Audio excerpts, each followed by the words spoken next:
Os alunos do nono ano, tudo bem? Aqui é o professor Juliano, professor de língua portuguesa, e eu venho, por meio dessa videoaula, dessa apresentação, discutir com vocês, relembrar, na verdade, essa questão da concordância, né? Esse mecanismo gramatical que se divide em concordância nominal e concordância verbal.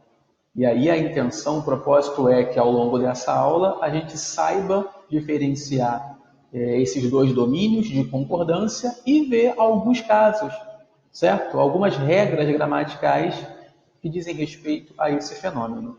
É importante deixar claro que esse conteúdo já foi visto por você em algum momento, e então ele está aqui a efeito, né, de revisão, tá? E eu trago alguns exemplos para tentar deixar claro, para tentar deixar de forma transparente alguns comandos que talvez sejam mais complicados num primeiro momento. Tudo bem?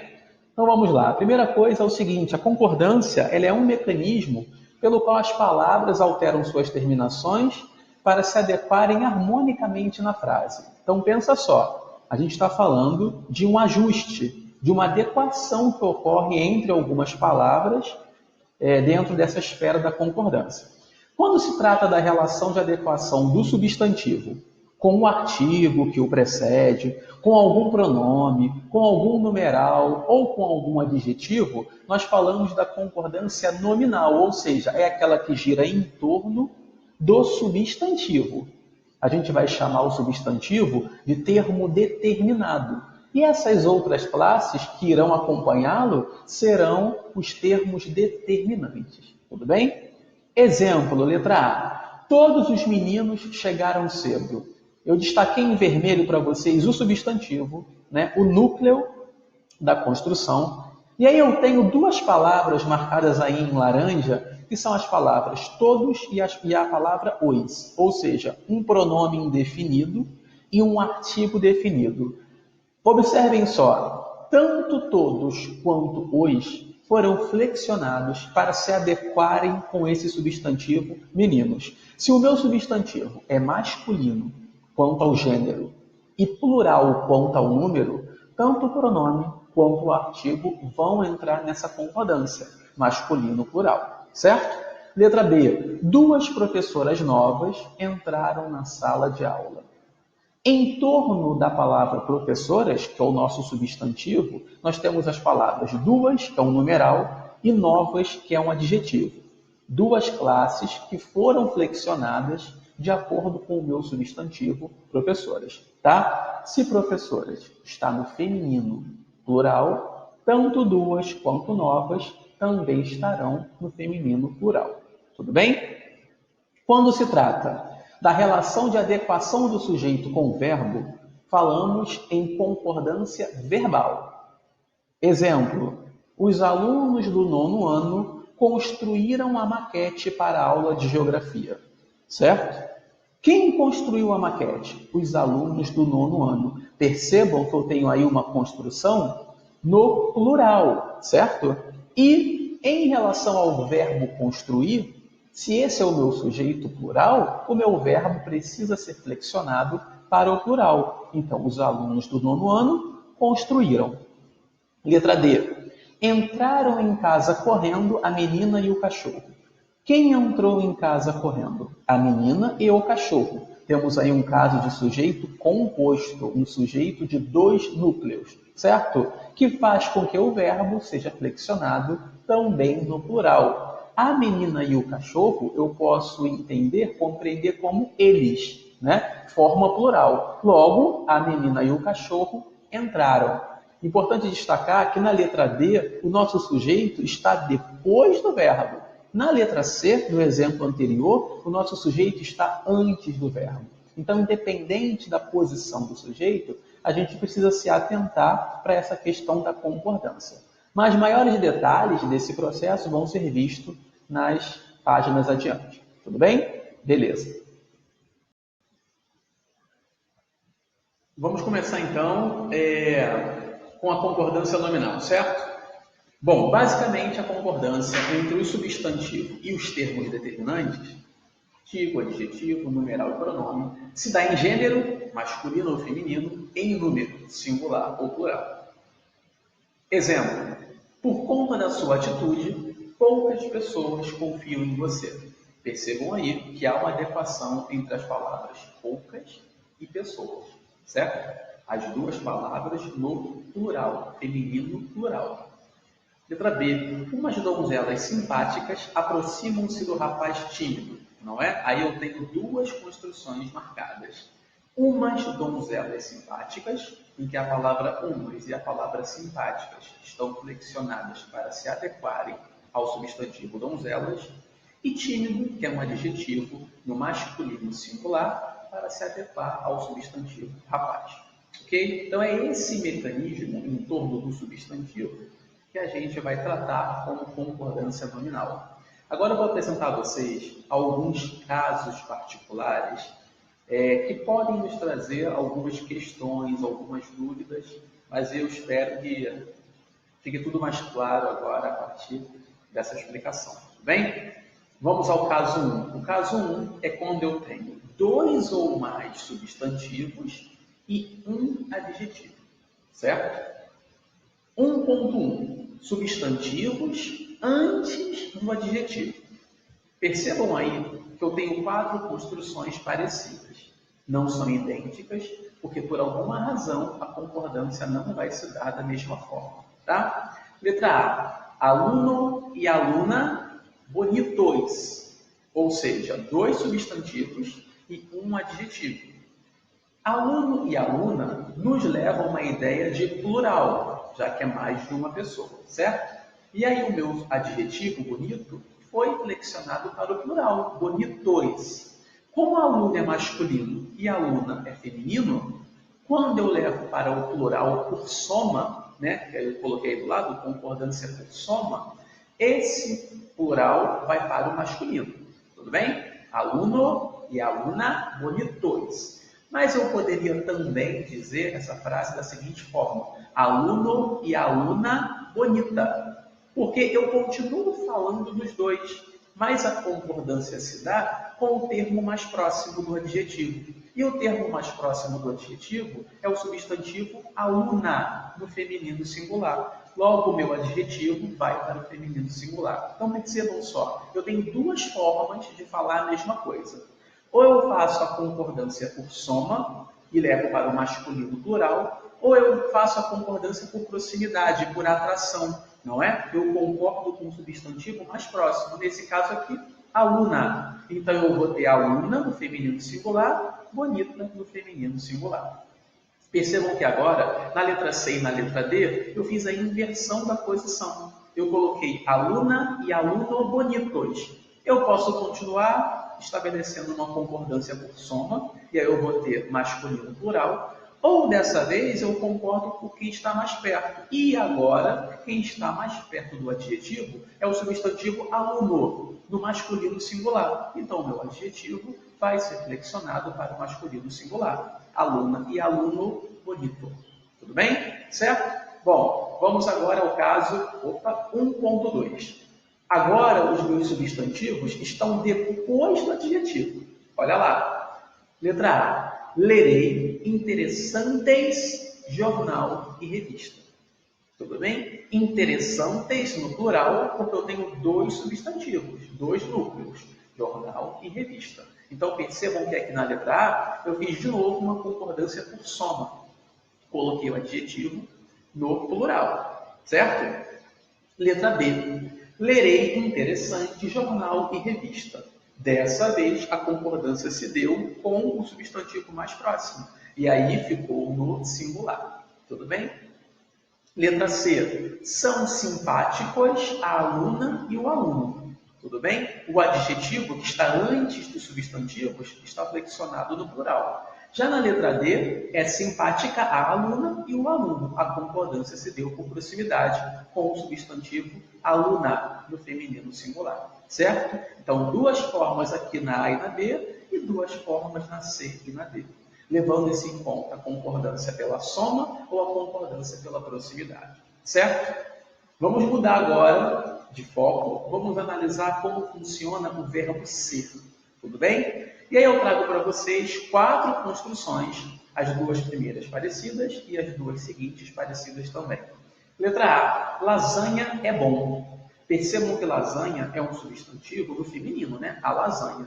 Mas na minha frase eu não tenho aí o artigo feminino, certo? Eu tenho lasanha é bom. Eu não tenho o termo determinante, está sem artigo. Nesse caso, quando a construção não apresenta o artigo, eu vou fazer a flexão do adjetivo, né? No caso aqui, bom, no masculino singular. Esse é o padrão, tá? Lasanha é bom. Agora, se na minha construção o substantivo lasanha está acompanhado de um termo determinante, que no caso é o artigo definido a lasanha, aí sim, isso me obriga a estabelecer a concordância com a, feminino singular. Logo, a lasanha é boa, certo? Letra C. É proibido entrada de estranhos. Eu coloquei esse é entre colchetes, porque a frase também poderia ser proibido entrada de estranhos. Okay? Então, é proibido entrada ou proibido entrada. Percebam que entrada também está no feminino singular, mas como não tem um artigo antes da palavra entrada, o meu adjetivo vai ser flexionado no masculino singular, já que esse é o padrão da língua, certo? É proibido entrada ou proibido entrada. Mas, se antes de entrada eu tiver um termo determinante, que seria o artigo definido de a entrada, aí sim isso vai me obrigar a estabelecer a concordância, certo? É proibida a entrada de estranhos ou proibida a entrada de estranhos, certo? Então aí o que vai ditar a concordância do adjetivo ou substantivo é a presença ou não de um termo determinante, que no nosso caso é um artigo. Certo? Bom, caso 3. Como é que funciona a concordância quando nós temos a palavra alerta? Gente, se alerta é um advérbio, logo ele é uma palavra, é um termo invariável. O que isso significa? Significa que esse termo não vai fazer flexão, certo? Ele vai permanecer sempre da mesma forma. Percebam aí, letra A. Devemos estar sempre alertados. Por mais que devemos seja uma construção no plural, né, relativa ao pronome nós, o advérbio alerta é invariável e vai permanecer no singular. Os bombeiros ficarão alerta, mais uma vez, no singular, certo? Termo invariável. Então, a gente não vai fazer a flexão da palavra alerta. Caso 4, a palavra kit, né? Kit de acordo, estou certo, tá? É um adjetivo. Dessa vez, por ser um adjetivo, será um termo variável, ou seja, vai estabelecer concordância de acordo com a palavra com a qual ele se relaciona. Estou kit em relação ao exercício. Eu, singular. Então, estou kite. Letra B. Estamos quites em relação ao exercício. Já que estamos é um verbo que se refere à pessoa nós, uma forma plural, então a palavra kit, por ser um adjetivo variável, também vai se flexionar no plural. Certo? Caso sim, a palavra bastante. Agora, dessa vez, diferente de alerta, que é advérbio, e kit, que é adjetivo, bastante pode se comportar de duas maneiras. Se por acaso ele vier a se comportar como um advérbio, ele também será invariável. Não vai haver mudança na forma.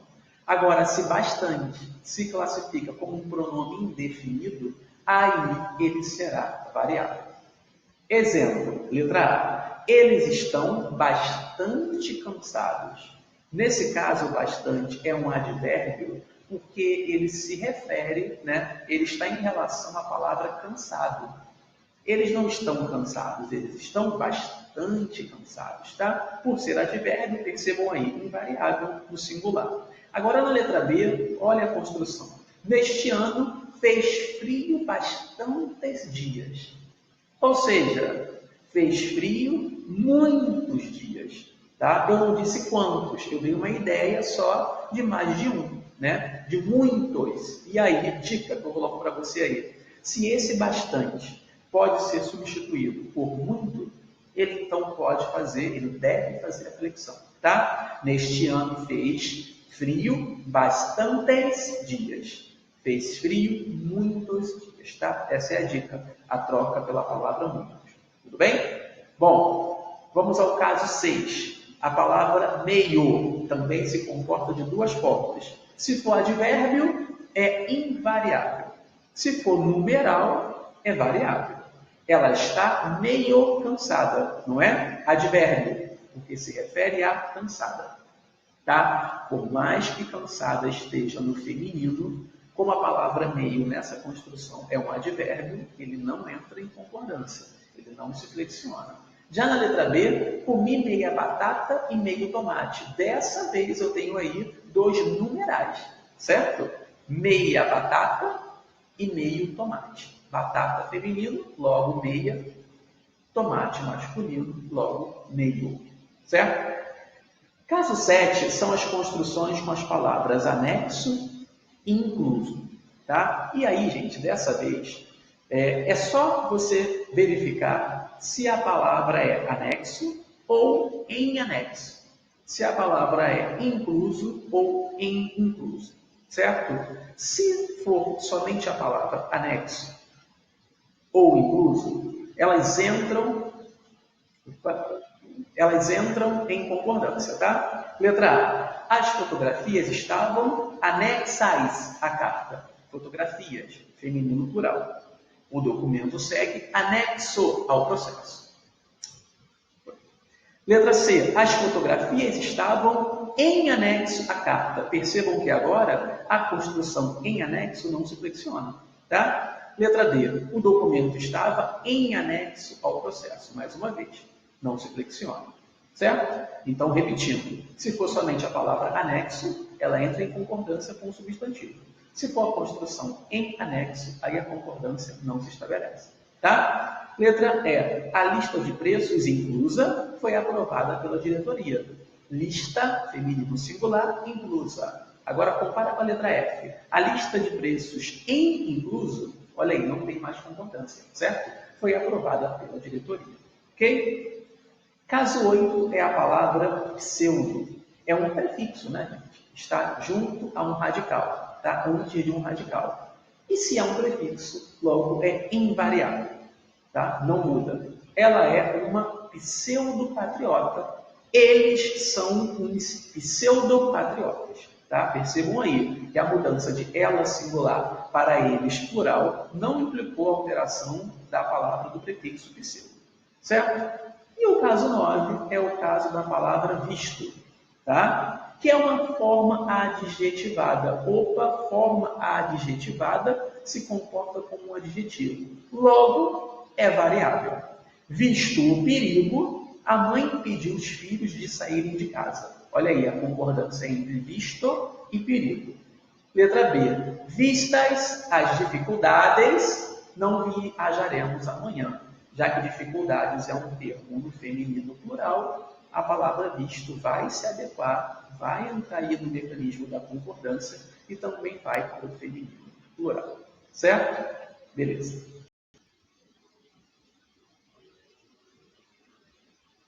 Bom, vamos agora tratar da questão da concordância verbal. Dessa vez, a concordância vai ser estabelecida entre o sujeito e o verbo da construção. E a gente vai se atentar para a questão do número, não é? Ser singular ou ser plural. Exemplo: o aluno do pré-vestibular conquistou o primeiro lugar no concurso de redação. Percebam aí que o meu sujeito é o aluno do pré-vestibular. É uma construção do singular. Logo, o meu verbo vai se flexionar no singular. Conquistou. Já na letra B, eu tenho uma mudança, né? Os alunos da manhã e os da tarde reuniram-se para o interclasses. Dessa vez, o meu sujeito é os alunos da manhã e os da tarde. Tenho aí uma construção, né, no plural, sujeito composto. Dessa forma, o meu verbo vai se flexionar no plural, na forma reuniram-se. Certo? Então, essa é a regra geral. O sujeito concorda com o verbo, não é? Vamos agora ver alguns casos particulares para poder compreender e entender que, dependendo da construção, eu posso ter, né, mudança nessa questão da concordância, certo? Eu só subir isso aqui. Vamos lá. Letra A. O engenheiro finalizou o projeto da obra. Quem finalizou o projeto? O engenheiro, não é? Sujeito simples. Logo, finalizou. Eu coloquei aqui do lado da frase, né, duas informações. Primeiro, que o sujeito é simples, já que ele tem um núcleo, e esse sujeito está antes do verbo. Eu chamo de sujeito anteposto. Tá? Isso é importante para os exemplos seguintes. Letra B. O médico e o paciente entraram na sala de cirurgia. Quem entrou na sala de cirurgia? O médico e o paciente. Dessa vez o meu sujeito é composto, não é? Dois núcleos. E aí o meu verbo vai se posicionar no plural para entrar em relação de concordância com esse sujeito. O médico e o paciente entraram. Observe que agora o sujeito é composto, mas ainda anteposto, ainda antes do verbo. Agora, na letra C, na letra D e na letra E, eu vou trazer para vocês três construções em que o meu sujeito vai variar entre simples e composto, mas eles estarão depois do verbo. E aí é o que a gente chama de sujeito posposto. Observe na letra C. Finalizou o projeto da obra o engenheiro. O engenheiro continua sendo o sujeito da oração. Só que dessa vez ele está depois do verbo. Como o engenheiro é um sujeito simples, o meu verbo continua posicionado na forma singular. Tá? Finalizou o projeto da obra o engenheiro. Mas na letra D eu vou recuperar aquele sujeito composto. Olha lá. Entraram na sala de cirurgia o médico e o paciente. Entraram, verbo na forma plural, já que o meu sujeito é composto. Mas o fato de esse sujeito composto estar posicionado depois do verbo pode fazer com que eu tenha mais uma possibilidade de concordância. E é isso que vai acontecer na letra E. Olha aí. Entrou na sala de cirurgia o médico e o paciente. Os dois elementos entraram na sala, mas essa forma de eu construir a frase com o sujeito composto depois do verbo permite a nós a concordância com o primeiro termo. Então, entrou no singular na sala de cirurgia o médico. A concordância se dá aqui com o primeiro, o médico, e o paciente. Então, percebam que na letra D e na letra E eu tenho duas formas de escrever a mesma construção. Tá? Na letra F, eu trouxe isso aqui porque nem sempre o sujeito e o verbo estarão tão perto um do outro, estarão colados. Eu posso ter alguma informação no meio, né, entre o sujeito e o verbo, mas isso não faz com que a concordância deixe de existir. Tá? Olha aí na letra F. Os governantes eleitos pelo povo têm responsabilidades. Então, tem é o verbo. Quem é o sujeito? Os governantes. Está antes. Tá? Por mais que tenha uma informação aí no meio. E a concordância continua sendo feita no plural. Percebam que o verbo tem está aí com acento circunflexo, né? O acento diferencial de plural. Se fosse no singular, tem, não teria esse acento. Tudo bem? Bom, vamos ao caso 2. O caso 2 é uma questão de mistura de pessoas pronominais. Quando eu digo pessoas pronominais, são os pronomes do caso reto, né? Eu, tu, ele, nós, vós, eles. Tá? Percebam, se eu estou misturando as pessoas, eu só posso estar falando do sujeito composto, certo? Com mais de um núcleo. Então vamos ver como funciona. Letra A. Eu e tu fomos ao cinema. Eu e tu, eu posso entender como nós, certo? Forma que vai me levar para uma construção do plural. Eu e tu fomos ao cinema, tá? Nós fomos ao cinema. Percebam, sujeito composto, anteposto, antes do verbo. Letra B. Ele e tu fosteis ao cinema. Agora, ele e tu já se refere a vós, né? A vocês. Então, vós, ele e tu fosteis ao cinema. Sujeito composto, antes do verbo. Percebam que agora, na letra C, né, e na letra D, aliás, daí em diante, o sujeito composto vai estar depois do verbo. E aí a gente vai ver como funciona. Né? Letra C. Fomos eu e tu ao cinema.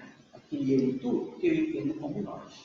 Mas, atenção, alunos, o fato de esse sujeito composto estar depois do verbo pode, aliás, permite a mim uma outra possibilidade de construção e uma outra concordância. Isso você vai ver na letra D. Olha lá. Fui eu e tu ao cinema. Percebam que agora o fui concorda com a primeira pessoa. Fui eu.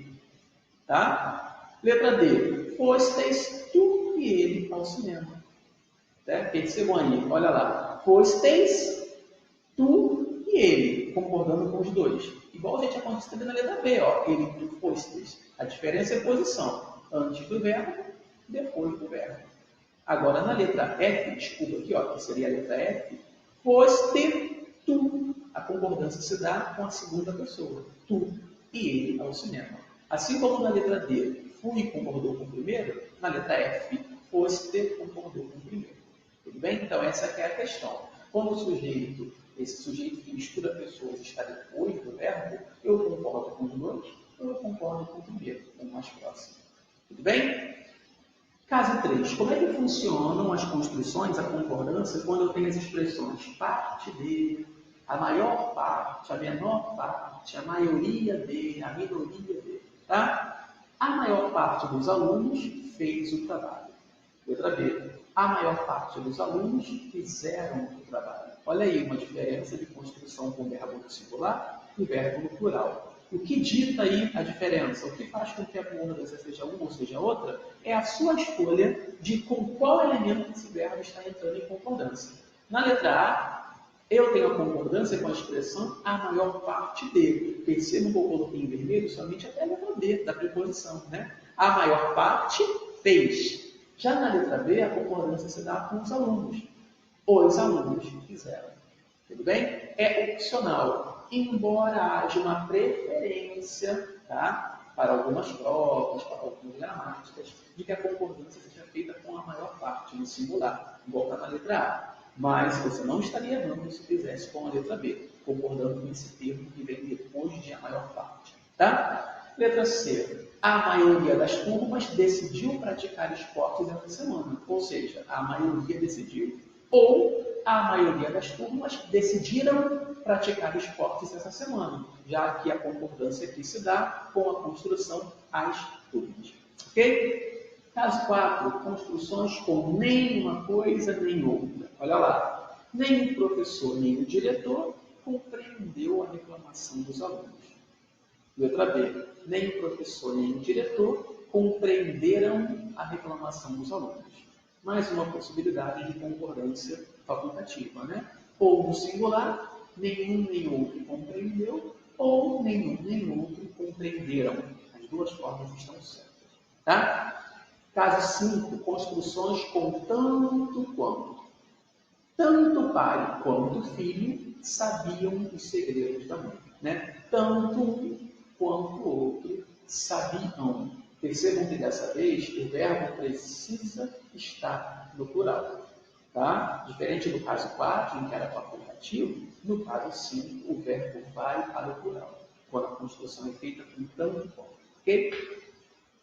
Caso 6. Como é que funcionam os casos em que o meu sujeito está construído, né, naquela estrutura de uma coisa ou outra? Aí, gente, nós temos que verificar se essa construção algo ou algo estabelece uma ideia de exclusão, somente um ou somente o outro, ou uma ideia de inclusão, qualquer um dos dois. Tá? Letra A. Ele ou tu serás eleito representante da turma. Tá? Percebam que ele ou tu serás eleito. Aí é uma ideia de exclusão. Ou ele ou tu. Tá? Serás. Construção do verbo no plural. Letra B. Ele ou tu poderás telefonar para a Fábio. Tudo bem? Ele ou tu. Nesse caso, qualquer um dos dois. O fato de um telefonar não impede o outro de telefonar. Diferente da letra A, em que ou ele ou tu serás eleito representante da turma. Tudo bem? Letra C. Ele ou tu podereis telefonar para a Fábio. Tá? Nesse caso, gente, podereis, porque ele ou tu é igual a vós, não é? Então, quando a ideia de inclusão, eu concordo com o primeiro, como aconteceu aqui na letra B, ele ou tu poderás, ou concordo com os dois, como aconteceu na letra C. Ele ou tu é igual a vós, logo ele ou tu podereis. Tá? Percebam que na letra A, que é a ideia de exclusão, somente um ou somente o outro, a concordância é por atração, só pode ser com o que está mais próximo. Ok? Caso 7. Cada um de. Como é que funciona a concordância nessas construções? Cada um de. Cada um dos participantes deverá se inscrever para o torneio de vôlei. Percebam que o verbo está no singular. Tá? Essa que é a construção adequada. Cada um dos participantes deverá se inscrever. Caso 8. Como funcionam os substantivos próprios, os nomes, que existem no plural, né? Eles só existem no plural. Letra A. Os Países Baixos atraem muitos turistas ao longo do ano. Tá? Percebam aí, Países Baixos, nesse caso, com um determinante, com um artigo. Os Países Baixos. Na letra B, Países Baixos atraem muitos turistas ao longo do ano. Verbo no singular. Por quê? Porque agora o meu nome próprio, no plural, não está precedido de artigo. Não é? Na letra A era os Países Baixos. Na letra B, Países Baixos. Tendo artigo, flexão de número no verbo. Não tendo artigo, verbo no singular. Ok? Caso 9. O que acontece? Como eu me comporto quando o meu sujeito está resumido por um pronome indefinido? Ou seja, esse meu sujeito é um resumo do que foi dito antes. Olha lá. Letra A. Os pedidos, as súplicas, o desespero. Nada o comoveu. Nada se refere aos pedidos, às súplicas e o desespero. Né? Nada está resumindo isso tudo. Como nada é uma construção no singular, verbo no singular. Nada o comoveu. Agora, na letra B, olha lá. As tribulações, o sofrimento, as tristezas, tudo, ou seja, tudo isso incomoda a mim. Já que tudo é um pronome indefinido no singular, o verbo entrando em concordância no singular também. Ok? Caso 10. E o caso das locuções verbais? Aqui eu chamo a atenção para as construções feitas com verbos modais, tá? Verbos como pode, deve. Olha aí o exemplo. Letra A. Podem surgir novas reclamações a respeito do vencedor do Oscar. A minha locução verbal, podem existir, é formada por um verbo auxiliar, podem, e por um verbo principal, surgir. Nesses casos, gente, em construções com verbos modais, a concordância se dá no primeiro verbo, no verbo auxiliar. Tá? Então, ele vai concordar com o substantivo, que vai vir em seguida. Olha lá. Podem surgir novas reclamações. Novas reclamações podem surgir. Já na letra B, deve existir algum mapa para o tesouro perdido. Tá? Algum mapa singular deve existir. Tudo bem? Percebam, na letra A, podem, plural, novas reclamações. Na letra B, deve, singular, algum mapa. É assim que se comporta a concordância quando se trata de locução verbal com verbo modal. Caso 11. Verbo ser na indicação de distância, hora ou data. Coloquei um exemplo de cada. Olha lá.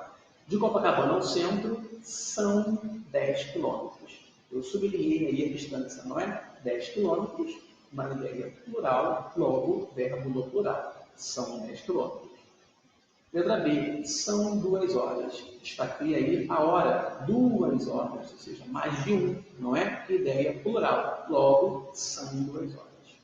Letra C, hoje são 28 de abril. 28 mais de um, ideia plural, logo, verbo no plural. Hoje são 28 de abril. Se essas construções fossem no singular, eu teria 1 quilômetro, 1 hora, 1º de abril. Tudo bem? Bom, caso 12, último caso de concordância verbal que a gente vai ver, são as construções com o verbo haver. Quando esse verbo haver é um verbo impessoal, ou seja, é um verbo para o qual não há um sujeito e que não se flexiona. Só que nem sempre o verbo haver é impessoal. Eu trago para vocês alguns casos. Tá? Letra A. Haverá problemas a serem resolvidos na próxima semana. Por que haverá está no singular se problemas está no plural? Porque o verbo haver, nessa construção, é um verbo impessoal. Ele tem o sentido de existir. Tá? Então, olha aí na letra A. Haverá, singular, problemas, no plural. Ele tem o sentido de existir. Se eu puder trocar por existir e continuar fazendo sentido, então esse meu verbo haver é um verbo impessoal. Percebam que aqui na observação eu troquei na letra C para o verbo existir. E nesse caso, quando eu faço a troca para o verbo existir, aí sim o verbo entra em concordância. Porque existir não é impessoal. Haver um sentido de existir que é impessoal. Então, se eu substituo haver por existir, a construção fica: existirão problemas a serem resolvidos na próxima semana. Tudo bem? Letra B. Havia 3 dias que eu não via José. Aqui uma ideia de tempo, né? Tempo decorrido. Tá? Mais uma vez, 3 dias. Construção com ideia plural, mais verbo no singular. Porque o haver aqui indica esse tempo que já se passou. Tudo bem? Havia 3 dias. Só que dessa vez, se eu troco esse havia pelo verbo fazer, né, ele continua sendo uma construção impessoal, continua no singular. E aparei na observação na letra D. Fazia 3 dias que eu não via José. Tá? Havia 3 dias, fazia 3 dias.